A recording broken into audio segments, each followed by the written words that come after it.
نحمده ونصلي على رسوله الكريم اما بعد قل يا عبادي الذين اسرفوا على انفسهم لا تقنطوا من رحمت اللہ۔ شب برات کی رات کے فضائل، اس کی خصوصیات، اس کی برکات اور شب برات کی رات کب ہے، اس حوالے سے میں چند احادیث اور چند باتوں کا آپ کے سامنے ذکر کروں گا۔ شب برات جو 2025 میں آ رہی ہے، یہ رات جمعہ رات 13 فروری کی یہ رات شب برات کی رات ہے، جسے ہم 15ویں شعبان کہتے ہیں۔ حضرت امام غزالی رحمۃ اللہ علیہ فرماتے ہیں، گناہ کا تعلق بندے کے ساتھ ہے اور بندے کا تعلق اللہ کے ساتھ ہے۔ بندہ اپنے مجرم کو پکڑوا کے راضی ہوتا ہے، اللہ اپنے مجرم کو رہا کر کے راضی ہوتا ہے۔ یہ وہ رات ہے جس رات میں اللہ تعالیٰ تھوک کے حساب سے اپنے گناہ گار بندوں کو جہنم سے نکال کر جنت میں داخل فرما دیتے ہیں۔ یاد رکھیں، فرشتے اجر و ثواب پیمانوں کے ذریعے عطا فرماتے ہیں۔ اللہ تعالیٰ اپنے بندوں کو اس رات میں اجر و ثواب بہانوں کے ذریعے عطا فرماتے ہیں۔ حدیث پاک میں آتا ہے، پیارے آقا صلی اللہ علیہ وسلم نے ارشاد فرمایا، شب برات کی رات، یہ جو 15ویں شعبان ہے، اس رات کو حضرت جبریل امین آسمانوں سے زمین پر تشریف لاتے ہیں اور آ کر پھر کیا کرتے ہیں، آواز دیتے ہیں، ہے کوئی بندہ، ہے کوئی شخص بخشش طلب کرنے والا، اس کو معاف کر دیا جائے، اس کو بخش دیا جائے، ہے کوئی معافی مانگنے والا، اس کو گناہوں سے پاک اور صاف کر دیا جائے، اس کے گناہوں کو معاف کر دیا جائے، ہے کوئی پریشان حال، اس کی پریشانیوں کو دور کر دیا جائے، ہے کوئی تنگ دست، اس کی تنگ دستی کو ختم کر دیا جائے، ہے کوئی مقروض، ہے کوئی بے اولاد، اس کو اولاد والی دولت عطا فرما دی جائے۔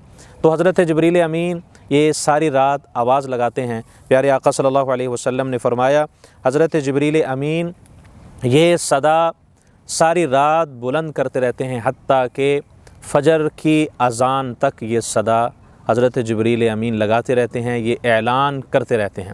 تو اس رات میں جو بندہ بھی اللہ کے سامنے آ کے روتا ہے، معافی مانگتا ہے، اپنے گناہوں کی معافی طلب کرتا ہے، اللہ تعالیٰ اس رات میں اس بندے کو ضرور معاف فرما دیتے ہیں۔ لیکن کچھ لوگ ایسے ہیں، مختلف احادیث میں جن لوگوں کا ذکر آیا ہے، ان میں ایک شخص وہ ہے جو شرک کرنے والا ہے، اس کی بخشش اس رات کے اندر نہیں ہوتی۔ اسی طرح والدین کا جو نافرمان ہے، اس کی بخشش بھی اس رات کے اندر نہیں ہوتی۔ اسی طرح جو شراب کا عادی ہے، شراب نوشی کرتا ہے، اس کی بھی بخشش اس رات کے اندر نہیں ہوتی۔ اور جو بندہ تکبر کرنے والا ہے، حدیث پاک میں آتا ہے، جو متکبر ہے، تکبر کرنے والا، اس کی معافی بھی اس رات کے اندر نہیں ہوتی۔ تو اس رات کے اندر ہمیں کرنا کیا چاہیے؟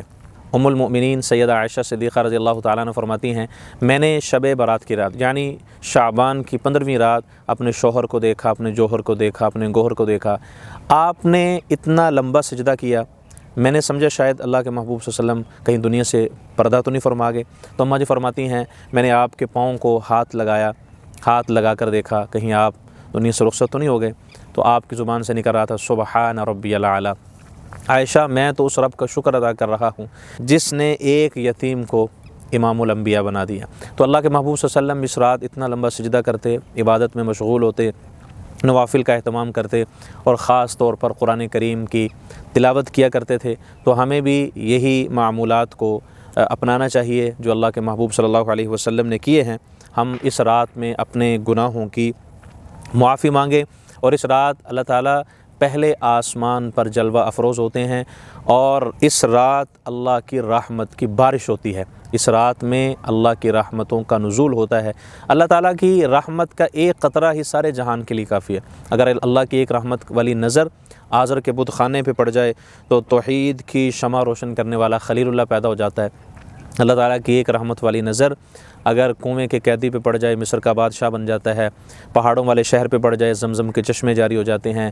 اسی طرح اللہ کی رحمت والی نظر کنویں کے قیدی پہ پڑے، مصر کا بادشاہ بن جاتا ہے۔ اللہ تعالیٰ کی ایک رحمت والی نظر مکے کے یتیم پہ پڑے، اللہ اسے امام الانبیاء بنا دیتے ہیں۔ تو اس رات کے اندر ہم زیادہ سے زیادہ استغفار کریں۔ استغفر اللہ ربی من کل ذنب واتوب الیہ۔ اللہ تعالیٰ فرماتے ہیں، فقلت استغفروا ربکم انہ کان غفارا یرسل السماء علیکم مدرارا ویمددکم باموال وبنین ویجعل لکم جنات ویجعل لکم انہارا۔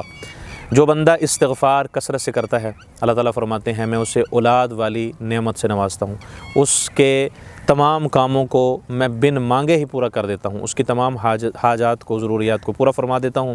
تو یہ جو شعبان کا مہینہ ہے، اس مہینے کے اندر اللہ کے محبوب صلی اللہ علیہ وسلم زیادہ کثرت سے روزہ رکھا کرتے تھے۔ آپ نے فرمایا شعبان الشہری، یہ میرا مہینہ ہے، جس طرح آپ نے فرمایا یہ میرا مہینہ ہے، تو اس مہینے کے اندر آپ روزے رکھا کرتے تھے۔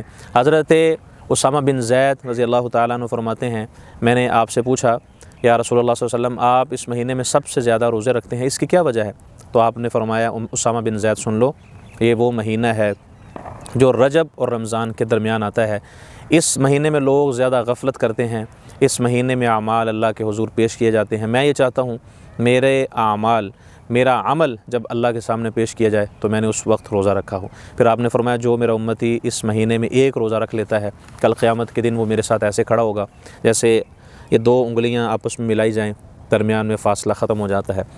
پھر آپ نے فرمایا جو میرا امتی اس مہینے کے اندر 3 روزے شروع میں رکھ لے، 3 روزے آخر میں رکھ لے، اللہ تعالیٰ کل قیامت کے دن اسے ایسی سواری عطا فرمائیں گے، اس سواری پر بیٹھ کر میرا وہ امتی سیدھا جنت میں داخل ہو جائے گا، تیزی کے ساتھ جنت میں چلا جائے گا۔ تو اس رات کے اندر ہم استغفار، قرآن کریم کی تلاوت، درود پاک کی کثرت، اور یہ جو رات ابھی آ رہی ہے شب برات کی، یہ جمعرات کی رات بن رہی ہے، تو جمعرات کو زیادہ سے زیادہ آپ علیہ الصلاۃ والسلام کی ذات مبارک پر درود پاک کا ہمیں نذرانہ پیش کرنا چاہیے۔ حدیث پاک میں آتا ہے، حضرت عبداللہ بن مسعود رضی اللہ تعالیٰ عنہ فرماتے ہیں اللہ کے محبوب صلی اللہ علیہ وسلم نے فرمایا کل قیامت کے دن میرے نزدیک سب سے زیادہ میرے قریب وہ لوگ ہوں گے جو مجھ پر کثرت سے درود پاک پڑھتے ہوں گے، اور یہ وہ عبادت ہے جو اللہ تعالیٰ کرتے ہیں، سنت اللہ تعالیٰ کی عبادت ہے۔ تو ہم اس رات میں کثرت سے درود پاک بھی پڑھیں، قرآن کریم کی تلاوت بھی کریں، توبہ استغفار بھی کریں، اپنے گناہوں کی معافی بھی مانگیں۔ جب ہم یہ کام کریں گے اللہ تعالیٰ فرماتے ہیں اے میرے بندو میرے دربار میں آنا آپ کا کام ہے، پھر آپ آ کر یہ دعا بھی کریں، التجا بھی کریں، پھر آپ دیکھیں تو صحیح دل شکستہ وہ جوڑ دیتا ہے، بات رب پر جو چھوڑ دیتا ہے اس کے لطف و کرم کے کیا کہنے، لاکھ مانگو کروڑ دیتا ہے۔ تم کو شکوہ ہے کہ ہمارا مدعا ملتا نہیں، دینے والے کو گلا ہے کہ گدا ملتا نہیں۔